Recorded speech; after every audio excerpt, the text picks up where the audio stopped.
Hey, hey, hey, happy Monday. I hope everyone has been having a wonderful Monday. I know this is President's Day, and I hope people were out shopping and enjoying themselves. I think we had a beautiful day here in New York. It was very clear and beautiful. I think one of the things that's kind of bothering me is this whole issue of aging.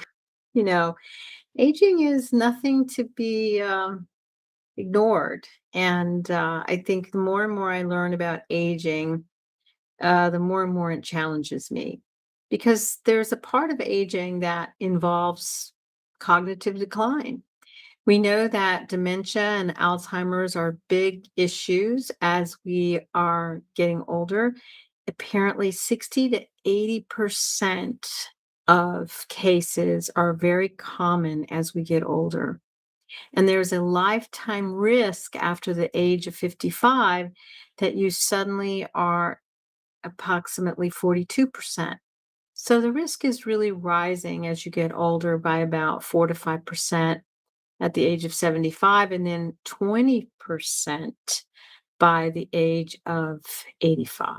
And that the risk is higher for women by 48%. I find that very disturbing that as we get older, our risk is higher. But I wonder if that's because we live longer or that we really truly haven't gotten a better sense of hormone balances after we go through menopause. I know that hormone for me has been a big deal. I started using hormones in this past fall, and it's made a big difference. I feel a sense of being more cognitively clear and sharper, but I do find that, my ability to have stamina mentally isn't as strong as it was. And I think that's the thing that I'm noticing more and more as I get older, that my stamina to stay engaged mentally is not as clear as what I would like it to be. You know what I mean? I think we all have to figure out a way to trying to figure out my poor situation here so that we can feel a sense of how we can help ourselves as we get older. And it's definitely something that we can do to help ourselves cognitively by practicing all types of things that make us stay sharp. That's staying physically active, it's keeping our blood pressure under control. It's if you have diabetes or prediabetes, or there's a lot to be learned about glucose control. And definitely, depression and loneliness and all of those increase our risk as we get older. But the evidence is really clear that we can do something about it, that we have the biggest ability to do something about our aging if we will stay engaged in our lives. And I think that's the thing that I find so hopeful is that we can stay physically active, we can eat healthy foods, we can sleep well, and we can do things that are going to make ourselves the best version of who we are.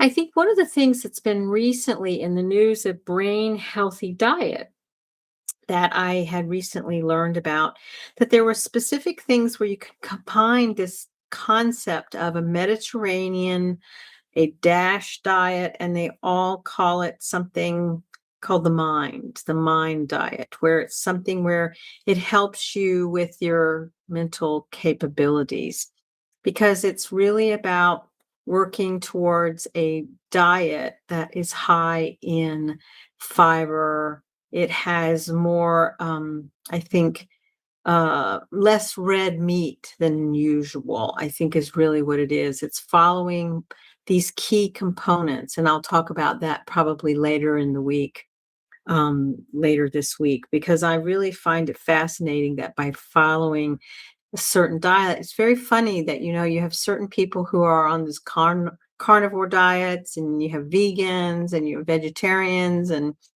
then you have, someone like me who's middle of the road, and you're trying to increase eating more protein. But frankly, when you really truly like to eat more vegetables or vegetable type foods, it's difficult to get all the protein in, because I was looking at just adding garbanzo beans to my salad tonight did not give me a lot of protein. It gave me only like 10 or 11 grams.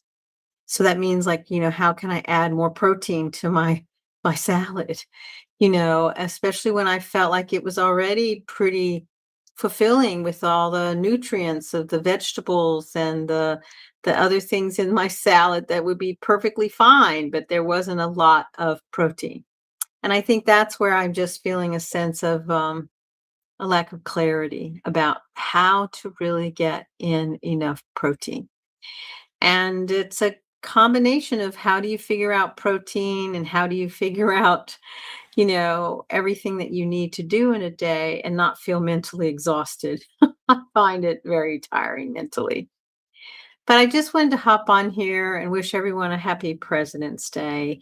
And that I hope that you're finding ways to stay engaged in your health and your well being.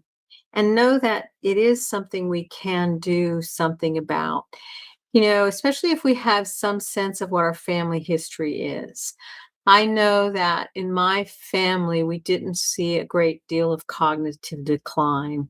Although this is the problem, not a lot of my father's family lived very long. My father's father died at, I think, 70. My father lived longer than he did. He lived till he was like 82. And now my mother, whose family we know lived a long time, her grandparents, I lived into their 90s. Her parents, I think, had challenges living past the age of 85 or 88. I think primarily her dad had issues with lung cancer, and that caused some complications with his heart. Her mother, on the other end, I think, had some kind of cancer that was really odd and unusual.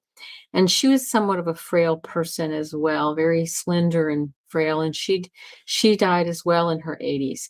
So it'll be but it's unclear, it's unclear genetically, like what is in the pathway for me and my family, because it's sort of what we're looking at genetically about our longevity is sometimes not a clear pathway. I feel a sense of, as I approach 70, I feel a sense of like, trepidation, I guess.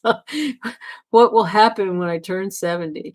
But I think that's what we all have to look at as we get older, especially now that, Robert Duvall died today. I think he was in his 90s. And we just have no sense of what is at all possible with aging and why we have to do everything we can to do our best daily to move, to eat well, to sleep well, and to socialize and connect with others.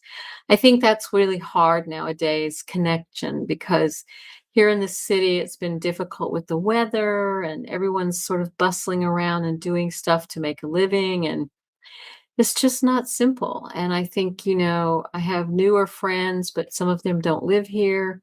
We connect on the internet and we connect through, Zoom calls and all kinds of things that are really strange. I find Zoom sometimes a little strange.